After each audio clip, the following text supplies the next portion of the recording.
Los Estados Unidos de Norteamérica respaldan los esfuerzos de la oposición venezolana liderada por Juan Guaidó para derrocar al dictador venezolano Nicolás Maduro e insiste en que todas las opciones, incluida la militar, están sobre la mesa para el país suramericano. No permitamos que el régimen se burle de nosotros, que nos someta a la oscuridad, a la anormalidad. Así que con fuerza, con ánimo, les pido levantarnos en los comandos de Operación Ayuda y Libertad, prepararnos para el cese definitivo de la usurpación. El país que vio nacer al libertador Simón Bolívar atraviesa el nivel más crítico de su historia, ya que en los últimos días la idea de una intervención militar en Venezuela ha vuelto a ser parte de discusiones políticas y académicas en todo el hemisferio. En cuanto a intervención militar para derrocar al régimen de Nicolás Maduro, creo que no debemos descartar ninguna opción. Sean bienvenidos todos a este reportaje del día de hoy. Información internacional, también de lo que acontece en Venezuela. Para nadie es un secreto que las tensiones diplomáticas entre el régimen venezolano y Estados Unidos están atravesando uno de sus peores momentos. Estados Unidos ha buscado debilitar a Maduro con sanciones económicas y una coalición de medio centenar de países, incluidos varios latinoamericanos, que reconocen a Guaidó como líder legítimo de Venezuela y califican a Maduro de usurpador y de dictador. La comunidad internacional es responsable y no puede permitir una dictadura en Venezuela, una dictadura que afecta a la estabilidad de toda la región, la afecta a partir del narcotráfico, la afecta a partir del crimen organizado. Venezuela está sumida en una profunda crisis económica que ha provocado que 2,3 millones de personas salieran desde 2014 del país petrolero, según la ONU. Colombia ha recibido a más de 1 millón. Venezuela atraviesa un agravamiento de la atención pública, ya que desde hace unos años atrás, cuando Maduro juró un nuevo mandato de 6 años que no es reconocido por la oposición y parte de la comunidad internacional, y Guaidó, en virtud de las circunstancias y como presidente de la Asamblea Nacional Legítima de Venezuela, asumió la presidencia interina, que cuenta con el respaldo de más de 50 países. Juró afirmar formalmente la competencia, que le abarcaba diversos factores y varios inconvenientes por medio de la cúpula chavista. Como presidente encargado de Venezuela y presidente de la Asamblea Nacional, mis mensajes siempre han sido para los venezolanos. Sin embargo, hoy este mensaje será dirigido específicamente al dictador Nicolás Maduro Moros, luego de su manifiesta solicitud de un supuesto cese al fuego. Hay quienes apuntan y disparan los cañones, no somos nosotros. Son públicas y notorias las inmensas diferencias que nos separan. De manera que imagino que con ese lenguaje belicista que pide un cese al fuego, se están refiriendo a lo que llevamos años exigiendo, trabajando, que la dictadura deje de ordenar a sus esbirros paramilitares y aparatos represivos que asesinen a venezolanos por estar en la calle, por manifestar, por reclamar, por luchar en contra del hambre. En muy pocos lugares del mundo se ha evidenciado el desastre moral que se ve en Venezuela. El retroceso en lo social y económico del país es difícil de calcular, y no solo por la falta de cifras oficiales, cuya ausencia no puede ocultar el deterioro de la calidad de vida de la gente, sino por el solo diagnóstico, que ya es una tarea compleja, a pesar del esfuerzo que hoy hacen diferentes organizaciones de la sociedad civil por documentar lo que sucede. La dimensión real de los problemas en Venezuela es difícil de calcular, porque el gobierno no solo se niega a hacer pública la información, sino que encubre y miente sin importar el riesgo al que expone a sus ciudadanos. Desde hace 2 años que tienen el cuento de la ayuda humanitaria. A mí no me van a estar menticizando a nada. Además es un cuento falso. Por supuesto que hay escasez de medicamentos. Son unos irresponsables que no conocen la necesidad del pueblo. Aquí no tenemos comida ni tenemos medicamentos. Nos estamos muriendo. Además es un cuento falso. Ya hemos recorrido como más de 20 farmacias entre ayer y hoy. Los antibióticos, bastante difícil de conseguir, y si lo consigue, bueno, ahorita conseguí uno bastante elevado, así 300.000 bolívares. Pues no hay insumo, no hay nada, o sea, cada día vamos más en peor.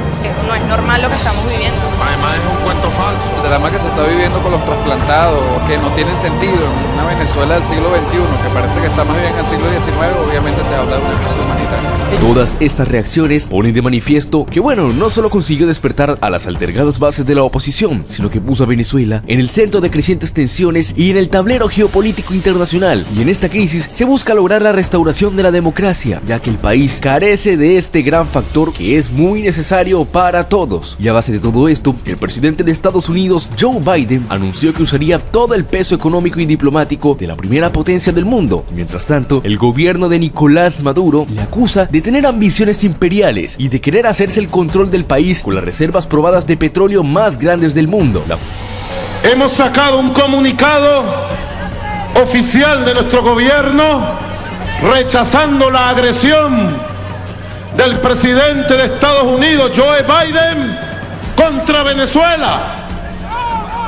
Joe Biden llegó y lo primero que hace es agredir a Venezuela y América Latina. Es un abusador, Joe Biden. Viene a Sudamérica a agredir al pueblo de Venezuela. No lo aceptamos, repudiamos su agresión. Fuerza militar de los Estados Unidos no es empleado por la situación crítica de un país, y mucho menos para derrocar a un gobierno extranjero por su dictadura. Uno de los escenarios en donde se podría echar una intervención militar es si el país se le considera una amenaza para la seguridad nacional de Estados Unidos, cosa que es muy obvia, ya que Maduro ha amenazado varias veces que tiene misiles de largo alcance que ha comprado por medio de sus aliados de Rusia y China, inclusive hasta de Irán. Otro factor importante es el narcotráfico. Existen varios grupos terroristas que operan en Venezuela, tales como el Hezbollah, los grupos paramilitares como el ELN y la influencia de los cubanos, los iraníes, los chinos y los rusos, que de por sí ya mencionados representan una amenaza a la seguridad nacional para la Casa Blanca. De aquí es donde se parte si se aplicará la intervención militar. This vicious circle I described can be seen most acutely in the tragedy that is Venezuela. Human suffering in this once thriving democracy has driven nearly 5 million people to flee to neighboring countries like Colombia, Peru, Ecuador, Brazil, Argentina, Chile, and more. These countries are absorbing the migrants and the strain that is placed on their healthcare, education, and security services. Colombia alone has spent over $2.5 billion in the last 2 years to support migrants. And while Russia, Cuba, and China prop up the illegitimate Maduro dictatorship, the democracies of the world are looking for a way to get the Venezuelan people what they deserve, a free and prosperous Venezuela. De acuerdo a unos expedientes publicados por los Estados Unidos, se vincula a Tarek el-Aissami directamente de financiar y proteger terroristas de Hezbollah. También a algunos dirigentes del gabinete del gobierno de Venezuela que pueden encabezar actividades de narcotráfico, lavado de activos y terrorismo, tales como el caso de Alex Saab, que se encuentra en estos momentos extraditado en Estados Unidos y que el régimen busca cuanto antes su liberación porque tiene valiosa información que puede llevar a su captura. Y también hay muchos grupos como el ELN, las disidencias de las FARC, los cubanos, que operan en Venezuela y que son cómplices aliados que son financiados por el régimen de Maduro para su protección. Hay que denunciar internacionalmente la complicidad de la dictadura de Nicolás Maduro. Y yo quiero darles un ejemplo.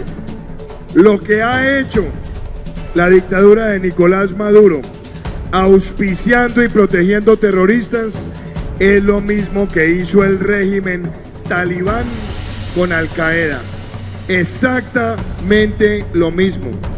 Por eso están violando la resolución 1373 del Consejo de Seguridad de las Naciones Unidas, que es diáfano cuando dice que no puede haber Estado que le dé santuario, protección y patrocinio a grupos terroristas. En algunas ocasiones, Estados Unidos no introduce toda su fuerza militar en un país. Ese es el momento donde el control está en una fuerza militar privada conformado por exmilitares de fuerzas especiales para hacer operaciones de este tipo. Y esto se le conoce comúnmente como Black War, donde pueden operar en conjunto, ya sea con militares venezolanos en el exilio o individual. En cualquier país del mundo hay fuentes que pueden asegurar que una intervención militar puede liberar al país que actualmente tiene atado a Venezuela, por las razones ya comentadas, ya que podría ser una vía hacia la libertad que tanto clama el país. Y quiero que me des tu opinión al respecto. ¿Piensas que es necesario una intervención militar de Estados Unidos a Venezuela? ¿Piensas que sería la solución? ¿O crees que todo esto abarcaría a una gran guerra civil entre Venezuela? Quiero que me des tu opinión aquí en la sesión de comentarios. Y estamos listos, bueno, para toda esta batalla tremenda. El gobierno colombiano, como siempre, abandonando su frontera. Estos son grupos, como lo hemos denunciado, me sumo a la denuncia, que coordinan una estrategia de la oligarquía colombiana y el Comando Sur para traer la guerra en la frontera con Venezuela contra la Fuerza Armada y el pueblo de Venezuela. Son grupos que coordinan perfectamente. Hemos llegado al final de este reportaje del día de hoy. Espero que el video les haya gustado. Si es así, regálame un me gusta y suscríbete. Comparte esta información con tus amigos y familiares para que estén al tanto de lo que pasa en Venezuela y sus alrededores.